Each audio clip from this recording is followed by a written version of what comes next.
turabasuhuje bakunze ibiganiro byacu mwe mudukunda natwe turabakunda mwe mukurikira ibiganiro byo kuri channel Ijuru Ntirikorerwa TV niba utarakana subscribe it's time ni igihe cyo kubikora kugira ngo dukomeze dusangire ijambo ry'ihumure ijambo ry'inkomezi ijambo ry'imbaraga ijambo ry'ubwenge mvajuru ribasha guhindura ibyanze guhinduka bikore rero kugira ngo ukomeze kubona ibiganiro ku gihe dukorera no ku zindi mbuga za Facebook, TikTok, Instagram zose zitwa Ijuru Ntirikorerwa TV. Turagushimiye cyane wowe udukurikira ngwino no kuri WhatsApp group na irahari niba ushaka kwijyaho twandikire kuri 0784 42 niba uri hanze y'igihugu shira akamwezo ko guteranya 250 karindwi iminani ine 42 ubundi dusangire ijambo ryiza ry'ubutumwa bwiza njye uvuga ni Emile Nshimiyimana ndumuvuga ubutumwa bwiza bw'ubuntu bw'Imana nejejwe no kuganira namwe uyu munsi ndi kumwe na mwene data nawe utari mushya muri studio zacu ndagira ngo abibwire hanyuma dukomeze ibiganiro twasuzanyije twamenyanye twakiranye ni karibu mwene data urakoze mwene data nanjye ndabasuhuje mu izina ry'umwami wacu Yesu Kristo kandi mbahaye ikaze abakunzi b'ibiganiro by'ubutumwa bwiza binyura kuri YouTube channel Ijuru Ntirikorerwa TV no ku zindi mbuga zigiye zitandukanye mbahaye ikaze amazina yanjye ni Musabyimana Joseph Mugisha ndi umukiranutsi nahinduriwe amateka binyuze muri Kristo Yesu iyo mvuga guhindurirwa amateka nuko ndi umwana w'Imana ndi umukiranutsi kuri ubu umutima wanjye mba numva nezerewe nejejwe nayo mateka yanjye yahindutse ariko ahindukiye muri Kristo Yesu Imana ishimwe ndumuvuga butumwa bwiza ubwo buntu bw'Imana bubwira abantu ukuntu Imana yahinduye amateka y'ubuzima bwabo ariko iyahinduriye muri Kristo Yesu Imana ihimbazwe kandi ibihe byose amen dufite impamvu yo kwishimira amen dufite impamvu zifatika zidutera gushimira Imana amen icyambere twari dupfuye iratuzura amen bibiri nikitubwira ngo abari bapfuye muzize ibyaha ndetse n'ibicumuro ubuntu bw'Imana buratuzura amen icya kabiri ntago nari ubwoko bw'Imana nahindutse ndetse umwana amen kuko Abisirayeli nibo bari ubwoko yego bw'Imana icya gatatu nari umunyabyaha ariko ubu nabaye umukiranutsi imbere y'Imana icya kane kuko abanyabyaha bagomba kuzajya mu muriro nari buzajye mu muriro nanjye ariko biwacu ni mu ijuru icya gatanu nari mfite ubuzima nyine bupfa ariko mfite ubwiteka ryose mbese hari byinshi sinari mfite izina rizwi ariko ubu nanjye mfite izina rizwi kubera ko ndi umwana w'Imana ahinduriwe gumenyekanira muri uwo data amen burya umwana amenyekanira muri se nibyo nanjye agaciro kanjye ubwo ngafite aho nyine aho mu Mana ni naryo zina nanjye nabonye gikirangirire kuko biri ravuga ngo Imana ngo imaze kumuzura ngo yamuhaye izina riruta ayandi mazina yose ngo aravugwa muri iki gihe ndetse no mu gihe kizaza nanjye rero nshishijwe bugufi cyane no kubona hawe izina ariko nanone rishingiye kuri Kristo nanone ufite izina risumba ayandi mazina yose muri uwo nanjye ubwo mfite izina risumba ayandi mazina yose ikindi ni amahoro nkesha uwo mwami kuko ni umwami w'amahoro mu gihe ntari nyafite kuko nta mahoro y'umunyabyaha nkaba mfite amahoro kandi iteka ryose ataza gukurwaho nta munezero nari mfite ariko ubu ndanezerewe by'iteka ryose muri uwo nguwo hari byinshi byadutera ubu yewe yampaye n'umurimo da sindi n'umushomeri wo kunga abantu n'Imana ubu se icyo tutayishimira ni iki ishimwe muri byose yarakoze yampaye n'abavandimwe kubera ko ubwo buzima mvuga ntabwo ari ubwanjye gusa ahubwo mfite n'abavandimwe twishimana tuvuga ururimi rumwe tubasha kubwirana iby'iwacu mu ijuru ubwo tuvuze bikeya ariko twabivuga bukira bugacya dufite impamvu nyinshi zidutera gushima Imana hari abantu bajya baririmba ngo Imana yakoze ibirenze ngo ibirenze cyane ibyo twayisabye twebwe nabikoze tutabisabye kubera ko ntitwari turiho twari dupfuye yego ubwo rero ntabwo twavuga ngo yakoze ibyo twasabye ahubwo yakoze n'ibyo tutasabye kuko ntitwari duhari banishimye ko yatwigije hafi twigijwe hafi n'amaraso ya Kristo Yesu abari kure kera y'ibyasezeranijwe none kuri ubu tukaba twarasohorejwe amasezerano nibyo rwose turagira ngo tuganire n'abadukurikiye tubabwire ko Imana ibasha gukuriraho umuntu ibyo abantu bita karande ibyo abantu bita inyatsi ibyo abantu bita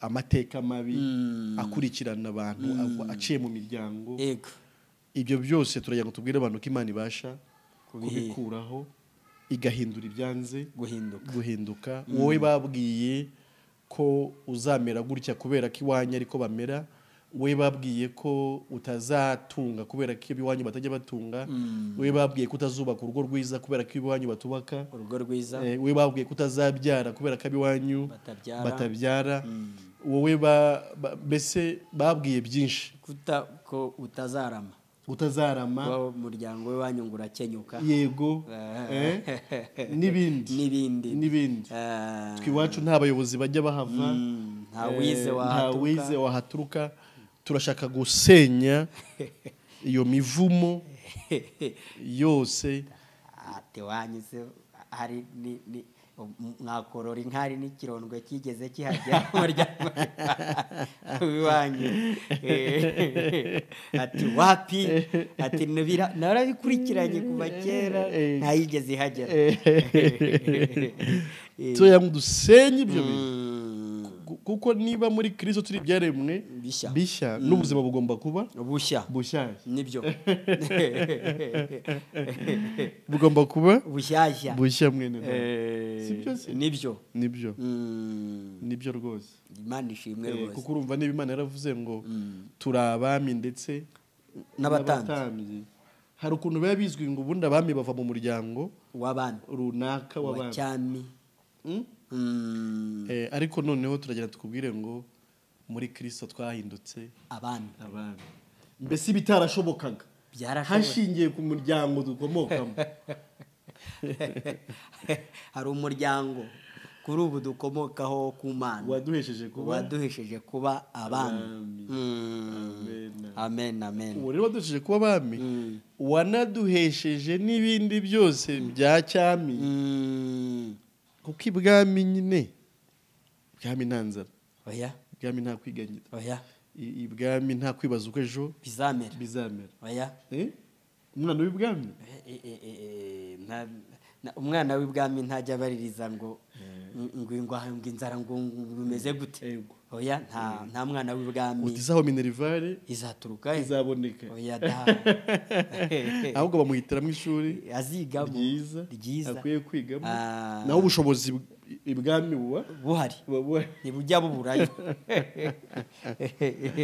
turimo turavuga ubundi buzima wowe dukurikira ubu ni ubuzima bundi nyine iyo tuvuga ibyanditswe byera ntabwo tuba dushaka kuvuga ibintu abantu basanzwe bazi tuba turi kuvuga ibindi bintu birenze ubwenge bw'abantu ngo ibyo amatwi atigeze kumva n'amazi atigeze kureba ibyo Imana yiteguriye abikumva nibyo yego mwene dada ni ubuzima bwa cyami nyine ni ubuzima bwa cyami kandi nawe birakureba kuko hari amagambo Petero yigeze abwira abantu igihe yavugaga ubutumwa bwiza akizera abantu benshi. Yerusalemu yarabwiye ngo arega ngo iyi migisha ni iyanyu n'urubyaro rwanyu.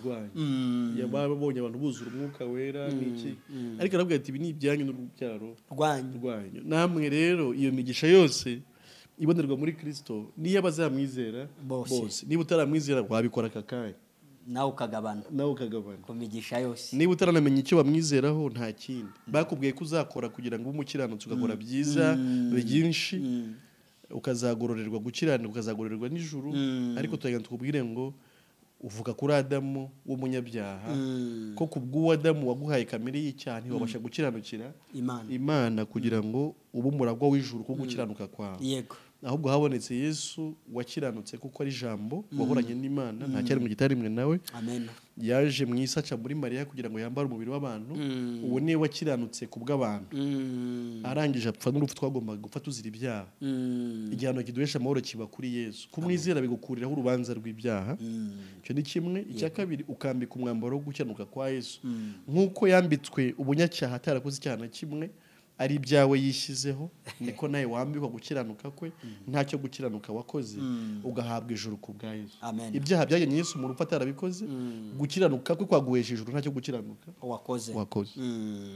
Yego. Ubwo turagira ngo twifashishe nyine amagambo aboneka mu rwandiko Paulo yandikiye Abakorinto rwa mbere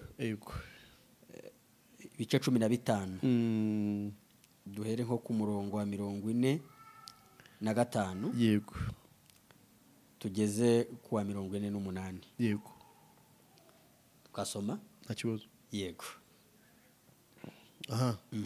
Uko niko byanditswe ngo umuntu wa mbere ari wa Adamu yabaye ubugingo buzima, na Adamu wa nyuma yabaye umwuka utanga ubugingo.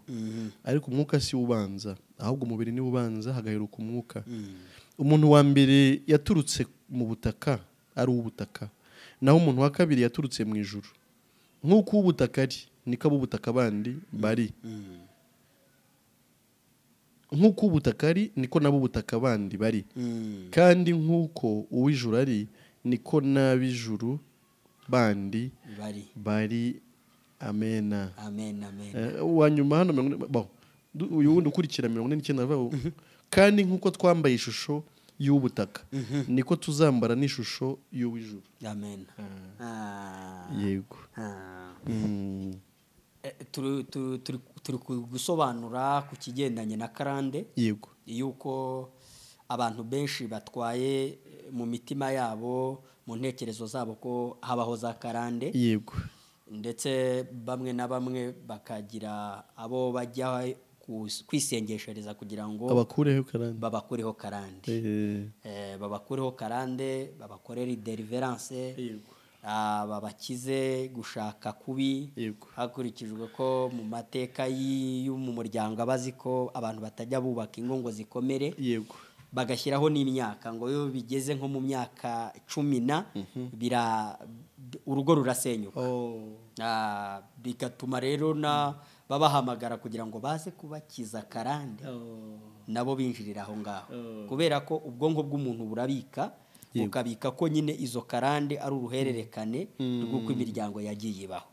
Ariko mu by'ukuri nubwo icyo ari cyo kenshi abantu bita karande, ariko ubundi karande nyirizina umuntu afite ni karande akomora kuri Adamu.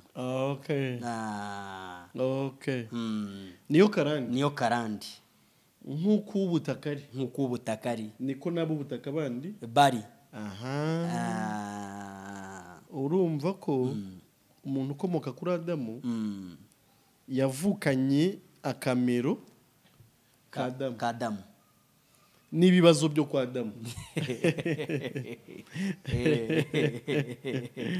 Nibyo n'ibibazo byo kwa Adamu byose byari bizananye n'icyo naho akomoka.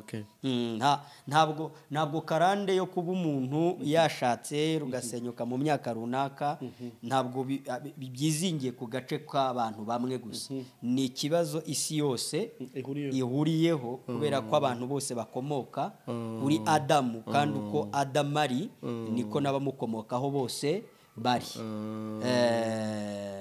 ubwo icyo ushatse kuvuga nacyumvishe. Uretse no kuba icyaha cyarabaye uruhererekane ku bantu bose bakomoka kuri Adamu, ariko n'ubuzima nanone bubi nk'ingaruka z'icyaha yego nabwo bwabaye uruhererekane ku bantu bose hashingiye kuri uwo bakomokaho. nibyo, ku buryo ibibazo umuntu ntakwiye gutekereza ibibazo nk'aho ari we byagwiriye, nk'aho ijuru ryamugwiriye, nk'aho wagira ngo niwe wa mbere ibyo bintu bibayeho. Yego. kandi ahubwo bimubayeho abantu ibihumbi n'ibihumbagiza nabo byababayeho. Ibibazo ni rusange mu bantu, ku buryo nta wakongera kwitwaza ngo impamvu y'ibi bibazo ni karandi n'umuryango bikomoka wanjye. Ariko turagira ngo tubwire abantu ko nanone ubundi kugira ngo umuntu atitekereza aho ngaho bisaba ngo agire ahandi nyine nanone avuka. Nibyo, si byo se? Nibyo, kuko ugifite ivuko ryo kwa Adamu wanitekereza mu byo kwa Adamu. Bityo rero birasaba ngo umuntu anahindurirwe ivuko kugira ngo agire n'indi mitekerereze ihura n'ivuko rya kabiri. Nibyo. Ubwo rero urumva ko bavuze nyine w'ubutaka ariko baza kuvuga n'ubujuru. Twabaye abakiranutsi ariko bidaturutse ku byo gukiranuka twakoze, biturutse ku gukiranuka kw'Imana twabazweho ari we Kristo Yesu. Urumva umuntu akimara kwizera icyo gikorwa cyakozwe ku musaraba, akamenya ko yakuweho urubanza rw'ibyaha n'amaraso ya Kristo Yesu, akabyizera mu mutima, urumva wavutse ubwa kabiri. Kuko bavuze ngo nk'uko uw'ijuru ari niko n'ab'ijuru bandi bari. Urumva akuwe mu ivuko rya mbere ashyizwe mu ivuko rya kabiri. Ubwo ubuzima bwe ubwo hariho karande y'ubuzima bw'umuntu wa mbere, se navuga ko n'ubuzima bw'uwa kabiri nabwo bufite karande. Ariko Bibiliya iravuga mu Efeso mu gice cya mbere yego mu rwa 3 havuga ko Imana yaduhereye muri Kristo imigisha yose y'umwuka y'ahantu ho mu ijuru. Mbese umuntu wizeye Kristo akabarwa gukiranuka kwe abagabanya imigisha yose yo mu ijuru yose. Uwo rero ntavumika. Hari ukuntu Baramu yagiye kuvuma ubwoko bw'Imana ariko hagezeho kugira ngo abavuma ahubwo abahesha umugisha. Aravuga ati ubu n'ubwoko butavumika n'ubwoko butura ukwabwo. Atahubwo icyampa nkazipfira nk'uko abakiranutsi bapfa. Ariko ngo ari gushishoza ngo akabona mw'intare, iyo ntare yari Kristo. Icyo dushaka kuvuga nuko n'ubu umukiranutsi hari n'imibereho y'abari muri Kristo. Urumva ko n'imivumo yakabaye kuzaho irahagarikwa. Urumva n'ubu washatse kuvuma ubwoko bw'Imana byaranze. Ubwo rero ntawe uzakuvuma kubera ko ntabwo nyine kubavuma bavumika.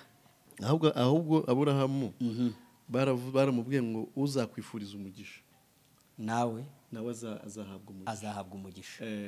Kuko baramubwiye ngo abafite kwizera nk'uko Aburahamu, bafite ugukiranuka nk'uko Aburahamu, bagabana imigisha yose nk'iyo Aburahamu afite, kubera ko bafite kwizera nk'uko Aburahamu. Byumvikane rero ko muri Kristo nta mivumo irimo, ahubwo muri Kristo ni imigisha gusa. Ahubwo reka mvuge ngo impamvu abantu bakomeza kwibona mu mivumo na za karande nuko bakishyira mu ivuko rya mbere.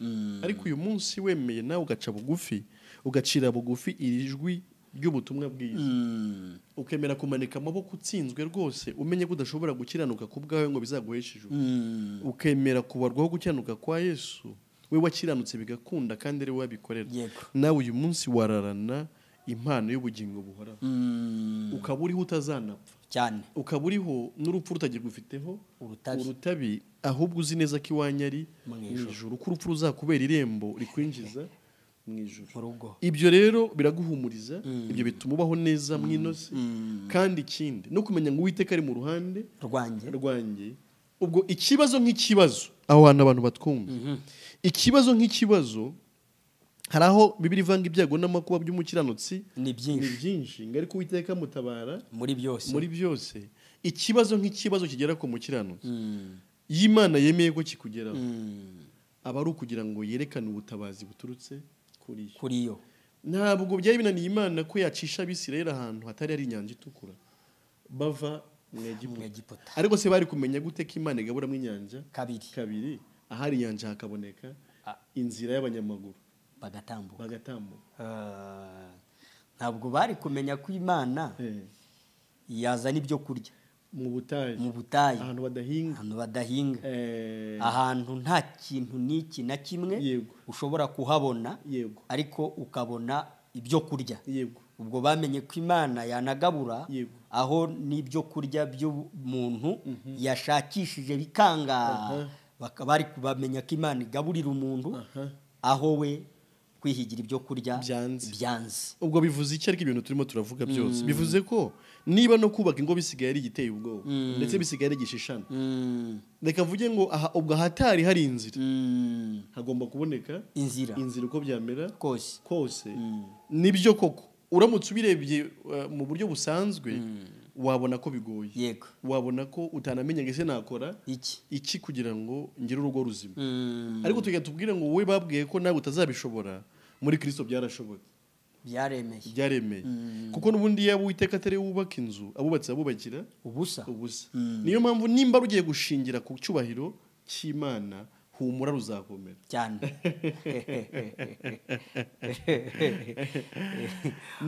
Nibyo kuko urumva hari amagambo Yesu yigeze avuga ari muri Mariko nko mu bice 2, bamuzanira ikirema gihetswe n'abantu 4 mu ngobyi, ariko ngo bahageze basanga abantu ni benshi, buzuye inzu banarenga no mu muryango, barasakambura bamumanurira ahateganye naho Yesu ari. Ngatangazwa no kwizera kwabo. Atangajwe no kwizera kwabo, ngo abwira waruje mu ngobyi ari ikirema, ngo abonye kwizera kwabo aravuga ngo ibyaha byawe urabibabariwe. Nshaka kuvuga iki? Ntibyakomereje aho ngaho ngo birangire, ntibyarangiriye aho ngaho. Nyuma yo kubabarirwa umuntu ageze kuri Kristo, ubwo amateka y'ubuzima yarahindutse. Abakuwe mu ivuko rya mbere, aba agiye mu ivuko rya kabiri, kuko ugeze kuri Kristo aba babariwe iki? Ibyaha byose. Noneho ngo byahise bikomeza, nyuma amaze kumubwira gutyo ngo n'uburema nuko yaje ari ikirema atagenda, nabwo yaramubwiye ngo ikorere uburiri bwawe nanone ugende. Urumva mu buryo busanzwe umuntu uri mu ivuko rya mbere aba afite ibibazo bwa mbere bishingiye ku kuntu atari yisobanukirwa, ubunyabyaha. Iyo amaze kugera kuri Kristo, amateka ahindutse, abaye umukiranutsi, noneho n'ibyagaragaraga nk'uburema nabyo bihita bikira. Noneho umuntu akikorera uburiri bwiwe akagenda. Reka mvuge ngo ubwo buriri ni ikibazo cyakubayeho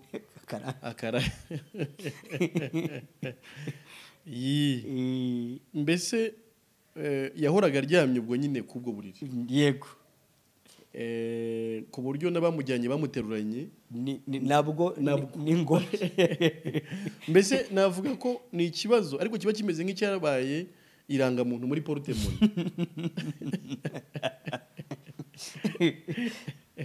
Ku buryo niyo identity nicyo abantu baba bakuziho. Tisha ati abana be bose nta numwe muzima ajya agira, ariko kandi nta nubwo ari abana bafite aho babikomora no kuri se wabo. Mbese icyo kiba cyarabaye ikashi y'umuriro.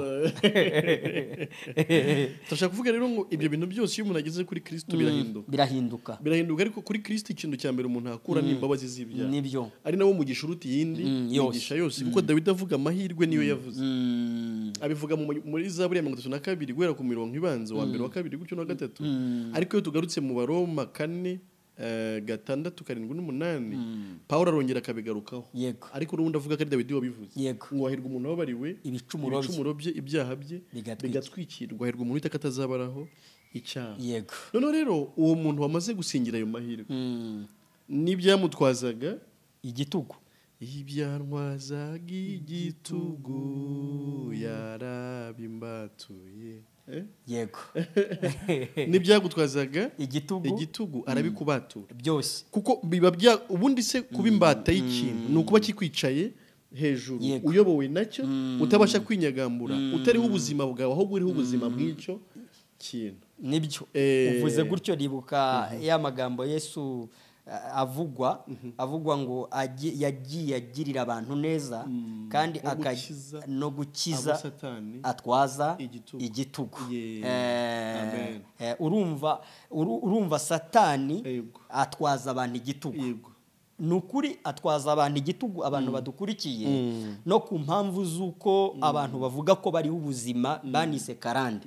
Uzi ko nubwo umuntu ashobora gutekereza icyitwa ubuzima ngo bubi bw'ubukene, hari n'ubundi buzima ngo abantu bita bwiza bw'ifatika, nabwo ngo babwita karande. Wabo ahahuriye amamodoka ni kuva kera, ariko ibyo bintu byose kubera ko igitugu nyirizina kiba kiri mu mutima. Yego, kiba kiri mu mutima.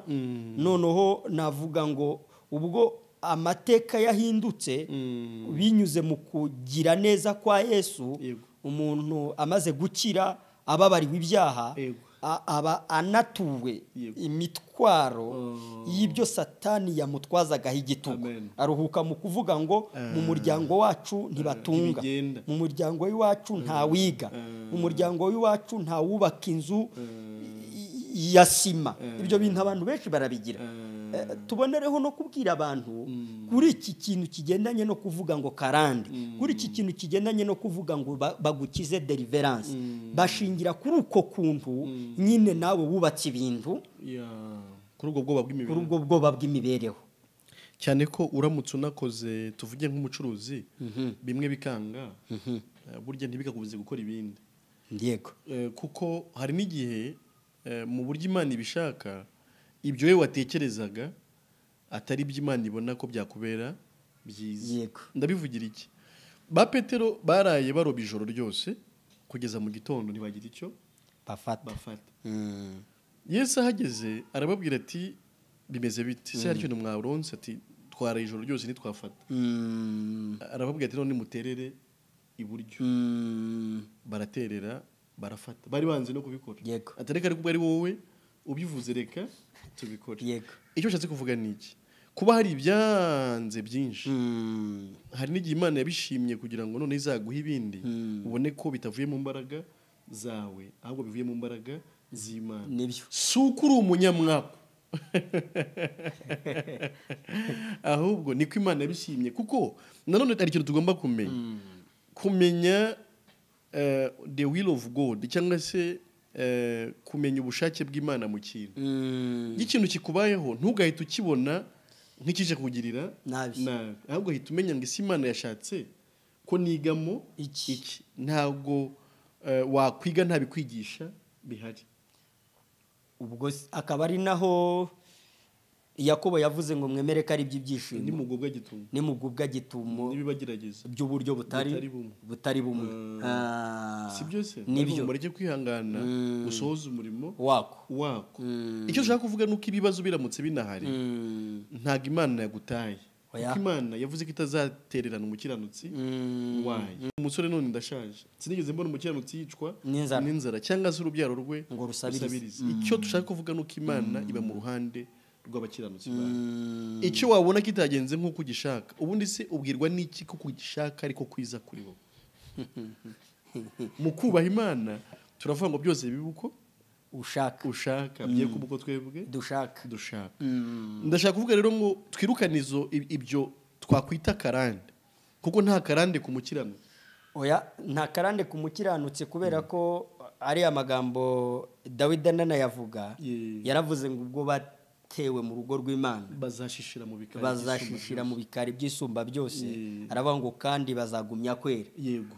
ngo no mu busaza bazagumana ikakama yego n'itoto yego yego urumva umukiranutsi gutekereza ko hari karande oya ntayo oya ntayo ahubwo impamvu atekereza ko ari karande ni ugukomeza ahubwo kwitiranya nanone imigisha kubera ko tuvuga hari amagambo twavuze avuga ngo imigisha yose yo mu ijuru yo mu buryo bwa mwuka twayiherewe muri Kristo none ufite Kristo ubwo ufite n'imigisha yose kandi nibyo kuko none se ntitwabonye ko Pawulo n'amagambo ntabwo twayasomye ngira ngo twayavuze mu kindi kiganiro yego aba mu Bakorinto ba 2:12 avuga uburyo Pawulo ngo yari afite ikibazo mu mubiri mwakanasaba Imana ubugira gatatu kugira ngo Imana ikimukize yego ngarika ikamubwira ngo ubuntu bwanjye buraguhagije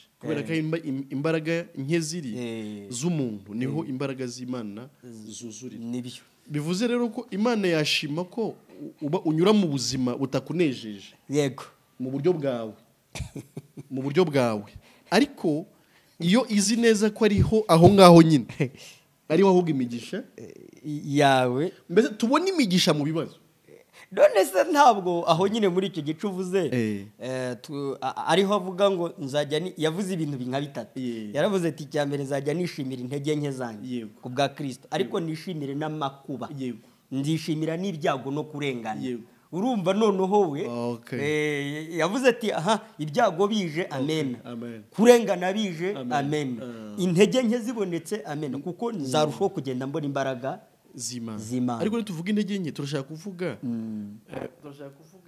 intege nke zo mu buzima bwacu turashaka kuvuga kubaho wumva utikwije yego turashaka kuvuga kubaho wumva udafite ibyo wakabaye ufite ibyakabaye gukomeza kuko ubundi mu isi hari ukuntu abantu bazi ko hari ibintu bibatera gukomera unabajije abantu mu isi umuntu ukomeye ari inde bamugusobanurira bijyanye n'amahame y'isi Pawulo rero avuga ko azajya yishimira kubaho mu buzima wagira ngo ni ubw'intege nke ariko kugira ngo noneho ahubwo gukomera kwe ntikube gushingiye kuri ibyo abisi bita gukomera ahubwo kube gushingiye ku mbaraga z'Imana nibyo hariho n'abantu batekereza nk'ibyago nka karande oya ntabwo ibyago ari karande kandi ibyago n'amakuba by'umukiranutsi ari byinshi Uwiteka mutabara muri byose ndetse ndagira ngo ubwire ngo shira ubwoba ariko muri bivuga ngo nshira ubwoba ndetse shira ubute ngo nyuma nzatabaruka shira ubwoba kubera ko urishingiwe shira ubwoba kubera ko Imana iri mu ruhande rwawe hagarara kigabo kandi ukomere nibyo kweta ukomeze urugendo nibyo kubera ko Imana ibana nawe iteka ryose ndetse hagarara uhangane n'ibigutera byose nibyo umugabo umwe witwa Elisa hari igihe yari kumwe na Gehazi umugaragu hanyuma abasiriya baza gutera Elisa ariko kubera ko yajyaga abwira umwami wa Isirayeli amabanga y'abasiriya Imana yamwishuriye noneho umwami wa Siriya ashaka kumutera kugira ngo bamwice hanyuma yohereza ingabo nyinshi Gehazi rero arungurutse arazibona abona ngo zije rwose ziri ku magare n'amafarashi abwira Elisa ati turapfuye turashize birarangiye ariko Elisa aramubwira ngo aravuga ngo yaba Imana yari guhumuye amaso noneho ubona ingabo zo mu ijuru ziri ku magare yaka umuriro ndashaka kuvuga ngo ibibazo niyo bihari biduhishurira gukomera kw'Imana ntabwo tuba twagushije ishyano ahubwo ikibazo ni ugushaka gucibwa intege n'ibibazo hari amagambo Kalebu yigeze abwira Yosuwa muri kirya gihe bari barageze i Kanani we atarahawe gakondo Yosuwa yarahaye abandi yibagirwa Kalebu ariko baganiriye amubwira ko hari umusozi wasigaye uriho umugabo witwa ni Kiritaruba noneho ngo w'umunyembaraga uzi ngo kurwana cyane aramubwira ati hose hararangiye niho hasigaye ariko Kalebu aramubwira ati reka nkubwire umperuka mu myaka 40 ariko ubu dore ngize 85 zirya mbaraga nari mfite kirya gihe n'ubu nizo mfite wenyereka gusa urebe imbaraga urumva ntiyigeze kuko yari yishingikirije ku mbaraga z'Imana ku buryo n'ibibazo we ntiyabibonaga. Ubwo imbaraga z'Imana ntabwo ntizihinduka urumva niyo kuko iz'umubiri byo ntabwo navuga ngo imbaraga umuntu yari afite mu buryo bw'umubiri ku myaka 40 zaba zigihari niza gifite imyaka yikubye kabiri ariko ubwo icyo ashaka kuvuga nuko imbaraga yishingikirizaho atari imbaraga z'umuntu ahubwo ari imbaraga z'Imana izo rero ntizihinduka uko Nyagasani yari ari ejo n'uyu munsi niko ari nako azahora iteka ryose. Muri Yesaya mu magambo ajye kumera nkayo nanone avuga ngo abasore b'imigenda bazagenda baruhe buriya nabariya wibwira ngo barasubijwe ngo bari mu bisubizo ngo bayeho neza bazagenda baruhe ibyo bita ibisubizo nabo bizababera ndetse ibibazo byinshi cyane ariko nanone ngo kubategereza Uwiteka ngo bazasubizwamo imbaraga bazasubizwamo intege yego ngo bazagenda be kunanirwa yego baziruka be gucogora yego ngo bazagurukisha amababa nk'ibizu nkazakagoma. Amen. Turagira ngo ugende hejuru y'ibyakugendaga hejuru. None siko ijambo ryavuze ngo nk'uko uwijuru ari niko n'abijuru bandi bari. Yego rwose. ngo twahawe ishusho y'uwijuru urumva ntitukiri kwitekerereza mu ishusho y'uwa mbere ishusho ya Kristo. ari umuririmbyi yavuze ngo nge na Yesu turi umwe nge na Yesu turi umwe. Urumva rero n'ukugenda hejuru nyine. Imana ishimwe. Amen. Arega niyo umubiri ukozweho umugabo witwa Yobu umubiri wigeze ukorwaho nyine y'ibyiringiro bishingiye kubishira nabyo bihinduka ibishira nibyo birashira nyine birayoyoka. Yobu umubiri wigeze ukorwaho aravuga ngo icyo nzi ko umucunguzi wanjye ariho igihe kimwe azahagarara ku isi yego ati kandi n'amaso yanjye azamureba ntabwo arayundi ngo umubiri wanjye numara kubora nzareba Imana yanjye mfite undi mubiri ngo bituma rero ngo umutima wanjye umarwa n'urukumbuzi. Nanone kuba tutashyize umutima cyane ku by'umubiri yego bituma niyo bikozweho imitima idakorwaho hashingiye ko siho ibyiringiro byacu biri. Niyo mpamvu aho twokereje ntihajya aho ntihashiriza yego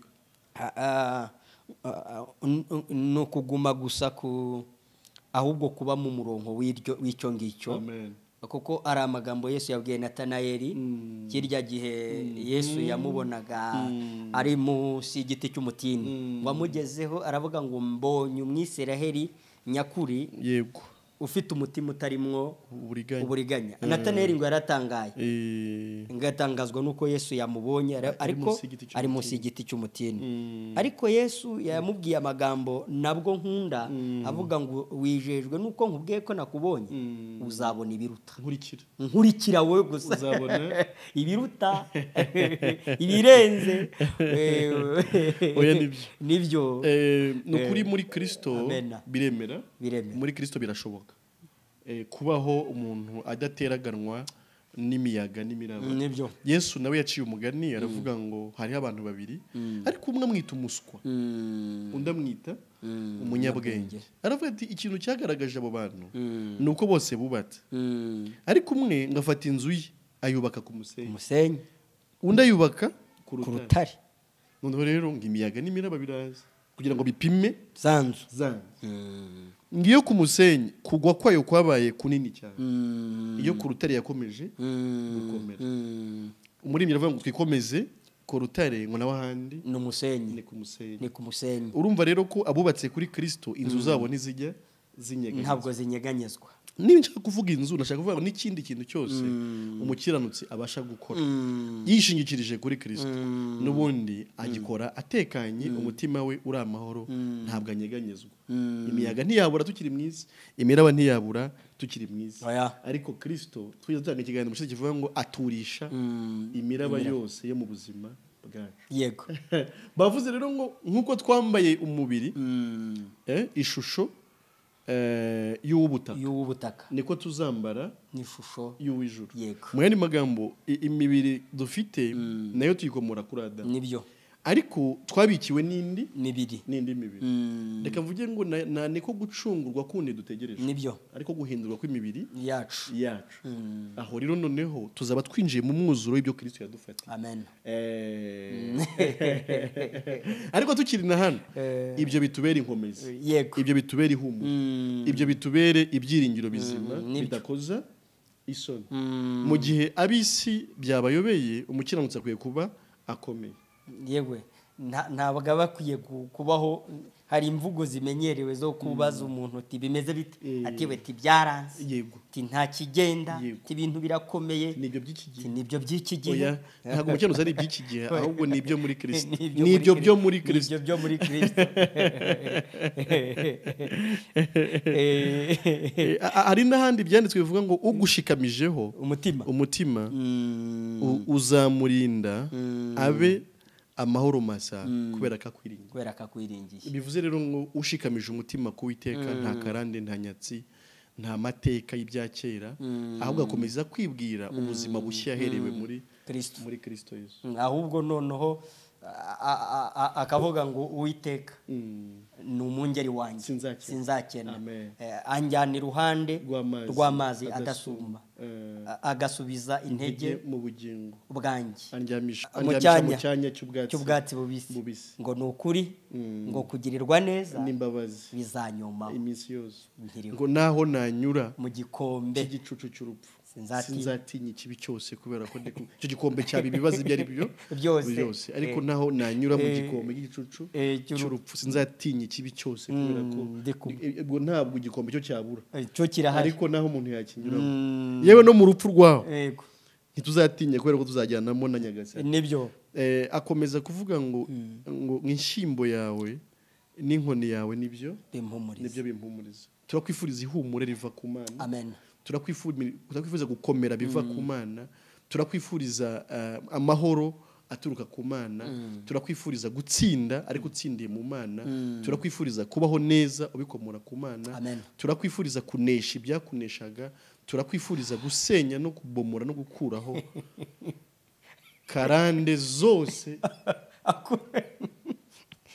ubera ko ubu noneho muri Kristo birashoboka ubu turatwika tugasenya kubw'imbaraga z'umwami umuririmbyi aravuga ngo imbaraga zose zangwanya yaziribatiye igorogota yaraziribatse nawe ni kesi yo gusa yo kubyizera gutyo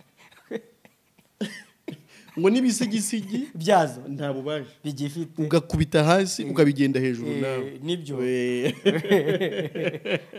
ukabibwira ko Yesu yanesheje ukabibwira ko Yesu ari muzima ukabibwira ko Yesu yazutse ukabibwira ko uri umwami ukabibwira ko uri umutambyi ukabibwira ko uri umwana w'Imana ukavuga kugira neza kw'Imana ntabwo twabimaramo ntabwo twabimaramo mukomeze munezerwe mutegereze ikiganiro kizakurikira n'amatsiko menshi kubera ko biba ari byiza kandi bitubabwira n'ubuzima ubu ni ubuzima umuririmbyi yaravuze ngo ubwo bugingo bubeshaho abacunguwe bahose ubu ni ubuzima bubeshaho umuntu wese wemeye gucungurwa kwabereye muri Kristo Yesu akabaho neza atekanye aguwe neza atsinda ibyamutsindaga agenda hejuru y'ibyari byaramugize imbata nawe akabyigaranzura akaba ashima Imana kandi anishimye bwe yishimiye ubuzima yishimiye umubyibuho muri Kristo Yesu amen Imana ishimwe twavuga rero ngo amahoro y'Imana abane n'abizera Yesu Kristo bose n'iteka ryose amen amen amen